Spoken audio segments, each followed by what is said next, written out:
We are Cam and Heather on Sea Clef, and we are on the trip of a lifetime. Come share in our adventures as we take you through the Great Lakes to Chicago, down through the river system of the Midwest, along the panhandle of Florida, across the Gulf of Mexico, and down the west side of Florida, crossing through the Okeechobee Waterway to eastern Florida. Then share in our adventures as we continue throughout the Bahamas and back up the eastern seaboard, finally returning to Canada on America's Great Loop. In this video, we cover our travels through the Erie Canal, starting in Scotia, New York, with a stop in St. Johnsville, before continuing on to Little Falls, New York on a second, relatively short travel day.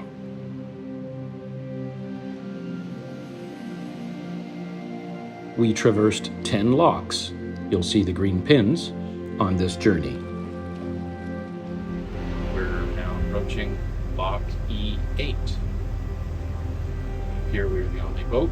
He's letting the water out, so we'll be at our water level. We're upbound, westbound crossing through the lock. This doesn't look like a very high lock. Maybe 14 feet, Heather said, I think. On day one, we traveled 48.9 miles and locked through 8 locks in our 7-hour and 46-minute day, and our average speed was 6.3 miles per hour.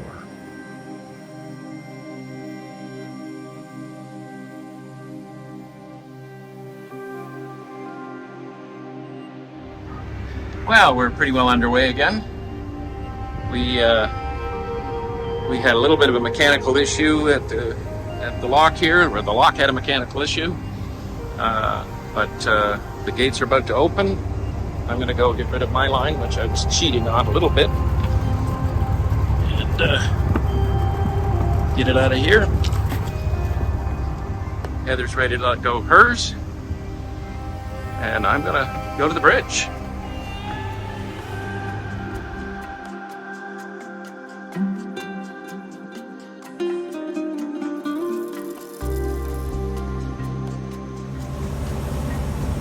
Good morning.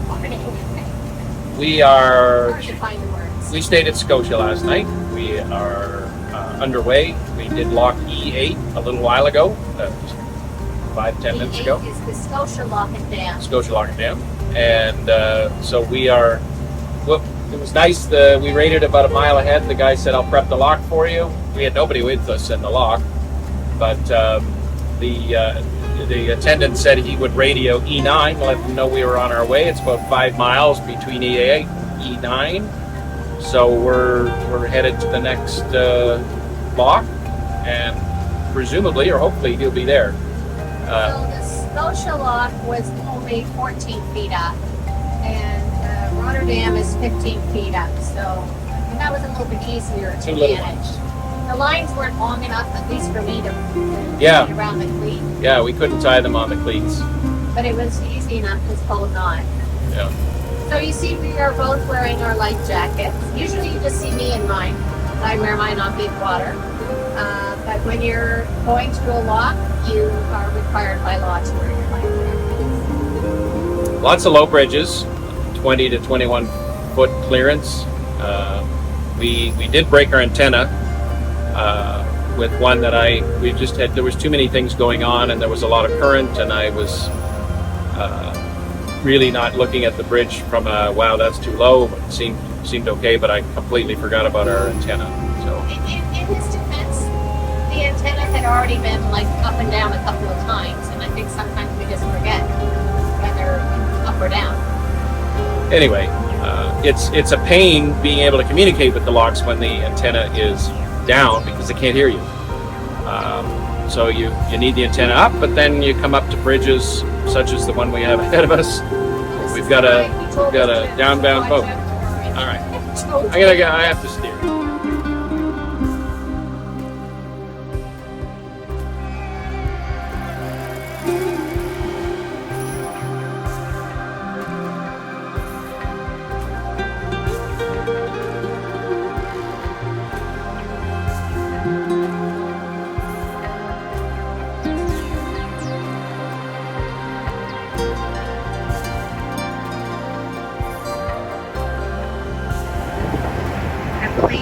a 20-foot bridge. Sometimes it seems pretty scary coming up to them. The top of our boat.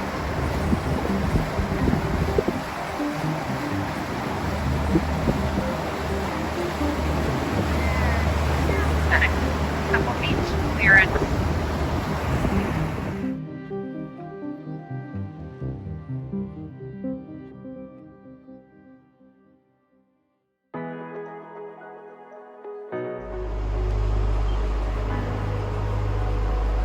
Lock E9, Lock E9, Lock E9. This is westbound vessel C clef, C clef, C clef.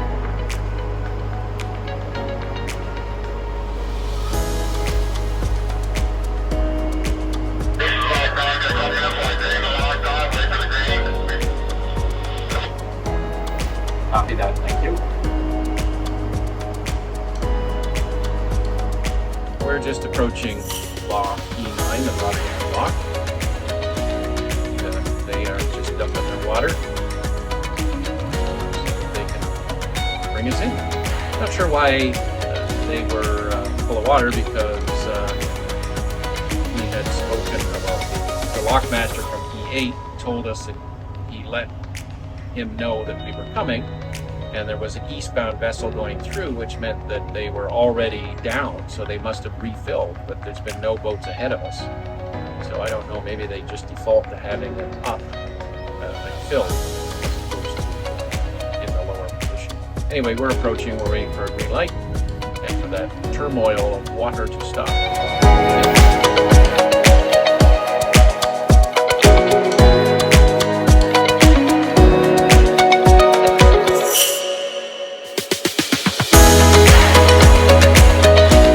We are at the top of the lock, E9.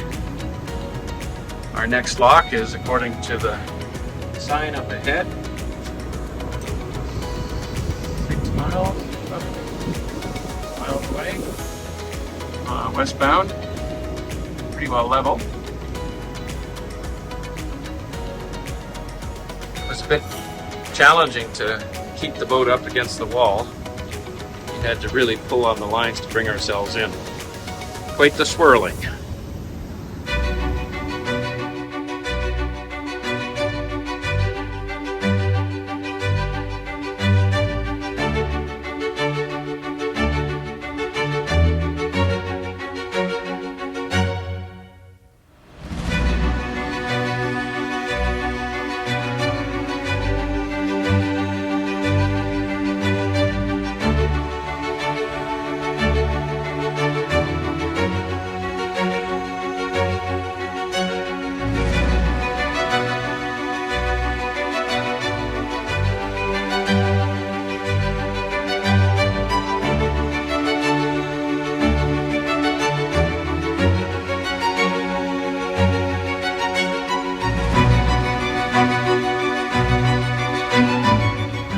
Just coming up on Lock E10, and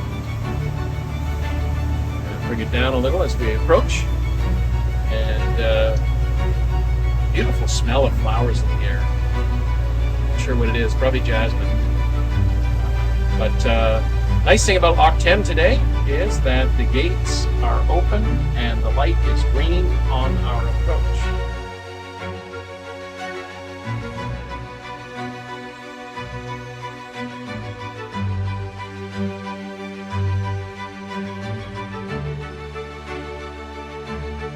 We're at the top of E10.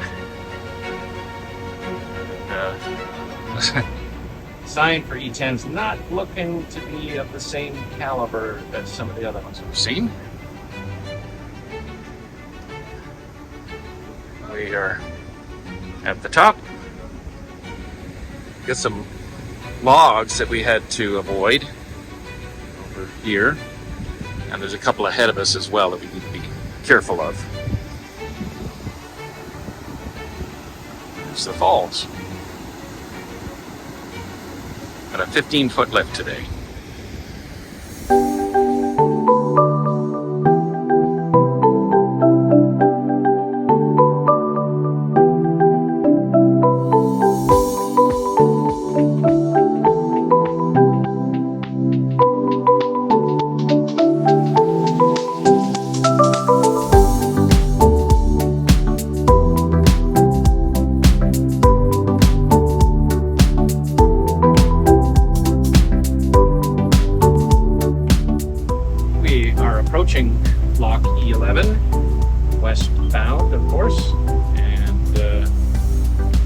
radioed in and they said, come on in, we're right ready for you. So the locks are talking to each other, and we are having a nice, easy day of arriving at the locks and being able to go right in.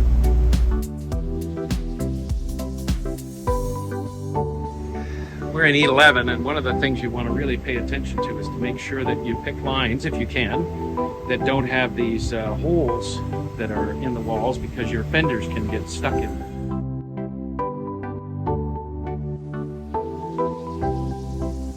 Lock 11, super nice people here. Just checked with us to see roughly what time we'd be going through the next lock, and he is gonna ask the guy to be ready for us. It's super nice. Oh, gates are opening. So this vessel, barge, whatever, it goes right up to the edge of the dam. The fellow, our lock operator, Dan, said that they actually go right up until they touch the edge of the dam, and then they use that crane and they pick up the lock. Apparently they do this about once a month.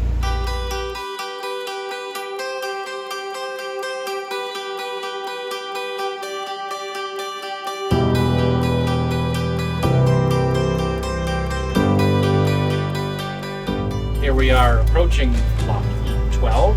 Gates are opening. We do have a red light at the moment, but I expect it will be green before we get there.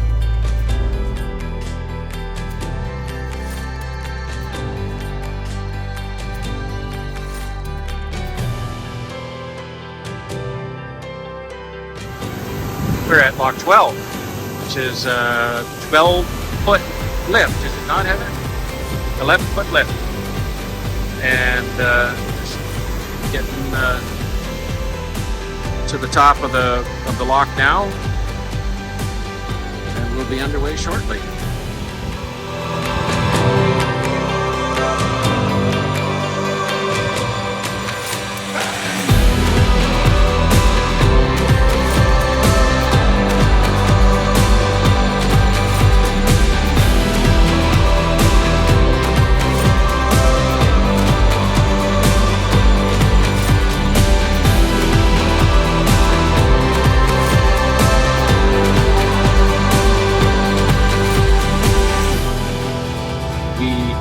Approaching lock 13, and we will be just going something like 8 feet this time. We're starting to get a little bit pressed for time in terms of a storm cell that's coming our way, so we're not sure how far. I don't know that we're going to make it as far as we'd hope today, but we may stop, and then once the cell goes through, continue on. We are in the lock E13. And the Randall lock, and just as we were coming in the doors, apparently they opened a gate on the dam, and so there were all these underwater currents that got us just as we were coming in the door. We didn't spin around completely, but we were just about sideways coming through the entrance there.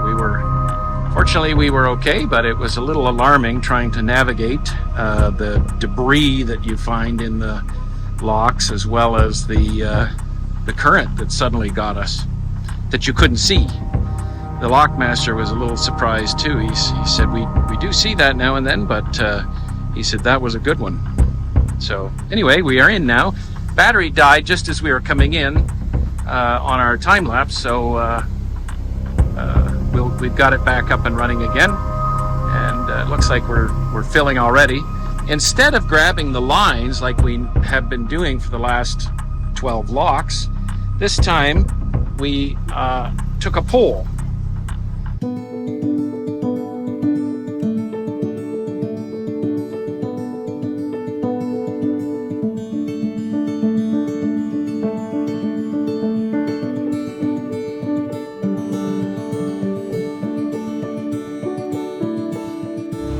So we are just before the bridge at Canajoharie Creek, and we've seen lightning strikes and it looks pretty dark ahead of us. And so we saw this free dock that's just ahead of us, just before that bridge right there. So we're gonna go tie up, wait out the storm, and then we'll decide what we're gonna do from there, whether we continue on or this is our stopping point.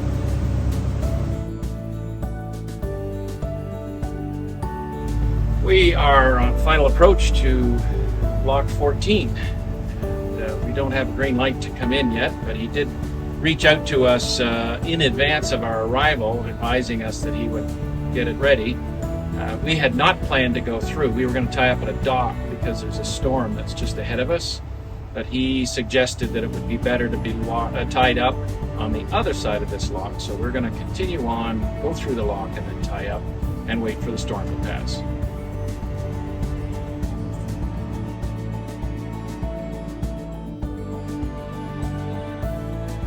After locking through at Lock 14, on the advice of the lockmaster, we did wait out a fairly exciting storm before continuing on our way after it had passed.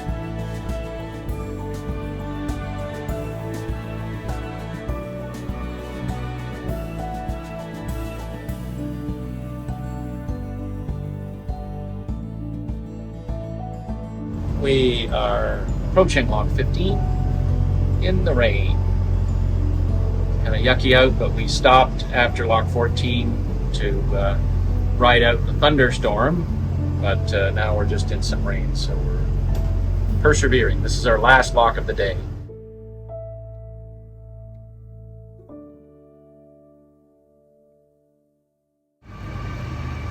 Gates are closing. It's pretty rainy out here today, or well, for now. This is our last of 8 locks. So we're very happy to be done it, and we're also happy we're not going to be stuck. So this is Lock 15, and it uses ropes that come down. There are holes in the walls. They're not as bad as that other lock, but you want to make sure that you don't have your fenders getting stuck in the wall. There's no pole on this one, so we've got a bow and like a forward mid and a stern going. Our battery camera died, so we don't have our final approach into St. Johnsville Municipal Marina, but it is a small marina off the side of the canal in St. Johnsville, New York. Our second day of travel was very short. We wanted to sightsee and do some bicycling once arriving in Little Falls, which is a beautiful town. Today we traveled just 11.1 miles, traversing 2 locks, and we're only underway for just 2 hours. We are underway this morning from St. Johnsville to Little Falls, which is not a very big run. It's only about 9 nautical miles. It's only about 2 locks. 2 locks, yes. And we are at our first lock and have our first wait. We've not had to wait at any of the locks. They've been all ready for us, but this guy said that he would prep the lock for us, but it was going to be a bit. And I guess we should have consulted with other boaters last night, because it looked like a boat from the same marina as us has just gone through there, which is why it's up. So we'll run into this likely at E17 as well. This is the St. Johnsville lock.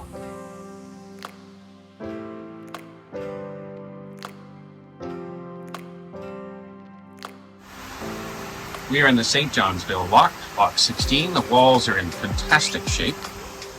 I'm rushing a little bit because I'm on the stern line. I've got it cleated off, which I shouldn't be doing, because it's probably going to be a bit of a gusher because it's a lot of water. It's 20 feet that we're going up.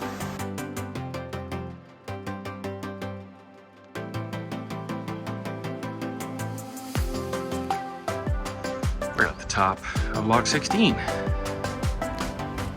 Halfway through our 31 locks. Lock 16. I'm still cleated off on the stern, or at least hooked. And the other's got the bow, midships, and we're just getting ready to presumably have that gate opened, and we will be on our way.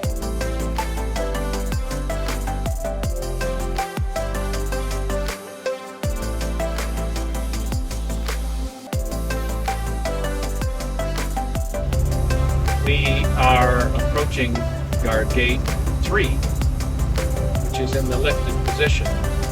Now I think we were told, can you recall what the guard gates were about, Heather? If I...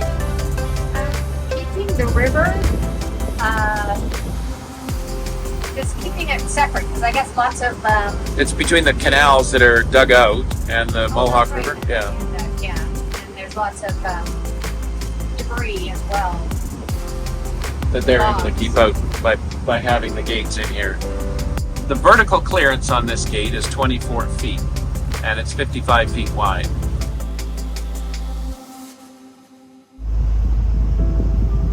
There's a dam right there.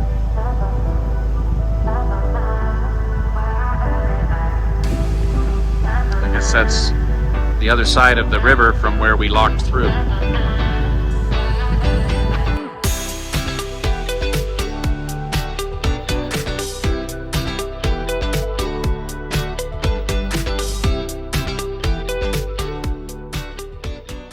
We are approaching block 17. We were hustling a little bit because the gates were open and we didn't realize it. And they aren't answering the radio. But one of the boats that's in the lock radioed us and said it's open. And we see the green light. So we're going to head in and hopefully they'll wait for us.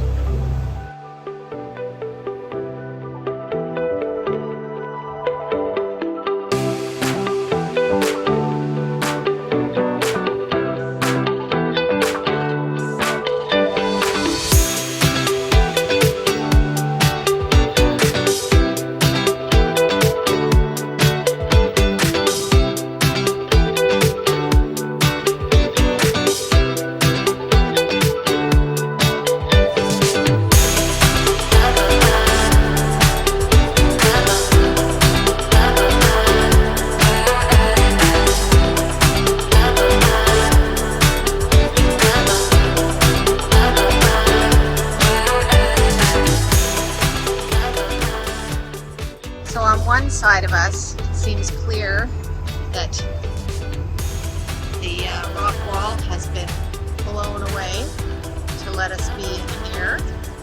On this side, it feels like we're in a bathtub that's been built up and we are above the town. We are going under another guard gate. This is number 4. This is number 4. This is a double. Following behind the boat Northern Escape, a Canadian boat, and they're looping Kingston. Yeah, and they're looping Kingston. We were at the same marina as Emma last night. I had a little visit with Lorraine, but we went back to our boat and it started to rain, and that was that.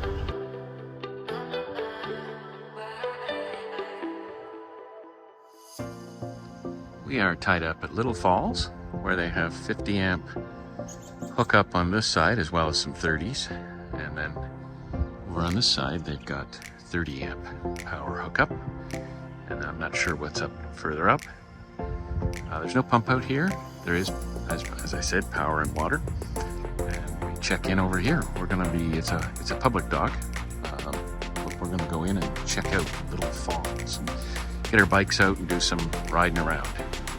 Little Falls is a lovely town with great walking and bike paths that take you from the marina, across the bridge, and into town. We stopped for fresh baked donuts, did a little bit of grocery shopping, and made great use of the local bike paths.